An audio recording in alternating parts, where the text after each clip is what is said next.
അസ്സലാമു അലൈക്കും വറഹ്മത്തുള്ള. എത്ര വലിയ സിഹറും നമുക്ക് ഏൽക്കാതിരിക്കുവാൻ നാം ഓതേണ്ട പരിശുദ്ധ ഖുർആനിലെ മഹത്തായ ഒരു ആയത്തിനെ സംബന്ധിച്ചു പറയാം. എത്ര വലിയ ശത്രുക്കളുടെ ഉപദ്രവങ്ങൾ കൊണ്ട് ബുദ്ധിമുട്ട് അനുഭവിക്കുന്നവരാണെങ്കിലും ശരി തന്നെ, അവരുടെ ആ സിഹർ നമ്മുടെ ജീവിതത്തിൽ നമുക്ക് ഏൽക്കാതിരിക്കുവാൻ ഓതേണ്ട മഹത്തായ ഒരു ആയത്താണ്.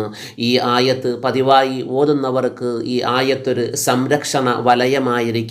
എല്ലാ ദിവസവും പതിവായി മുടങ്ങാതെ രാവിലെയും വൈകുന്നേരത്തും ഈ ഒരു ആയത്ത് 7 പ്രാവശ്യമോ കൂടുതൽ ശത്രുക്കൾ ഉള്ളവരാണ് എങ്കിൽ 11 പ്രാവശ്യമോ ഈ ആയത്ത് നല്ല നെയ്യത്തോടുകൂടി കൈയുടെ വെള്ളയിലേക്ക് മന്ത്രിച്ച് ശരീരമാസകലം തടവുക.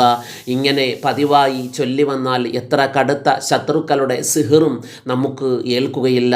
ഈ ഖുർആനിക ആയത്ത് നമുക്കൊരു സംരക്ഷണ വലയം ആയിരിക്കും. ഓതേണ്ട ആയത്ത് പറയാം. പരിശുദ്ധ ഖുർആനിലെ സൂറത്തു യൂനുസിലെ 81-ാമത്തെ ആയത്താണ്. ബിസ്മില്ലാഹിർ റഹ്മാനിർ റഹീം.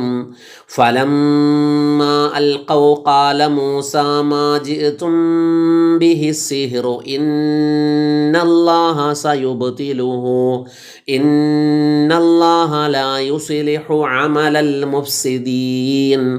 ഈ ഒരു ആയത്ത് രാവിലെയും വൈകുന്നേരത്തും 7 പ്രാവശ്യം അല്ലെങ്കിൽ 11 പ്രാവശ്യം കൈയുടെ വെള്ളയിലേക്ക് മന്ത്രിച്ച് നല്ല നെയ്യത്തോടുകൂടി മന്ത്രിച്ച് ശരീരം ആസകലം തടവുക.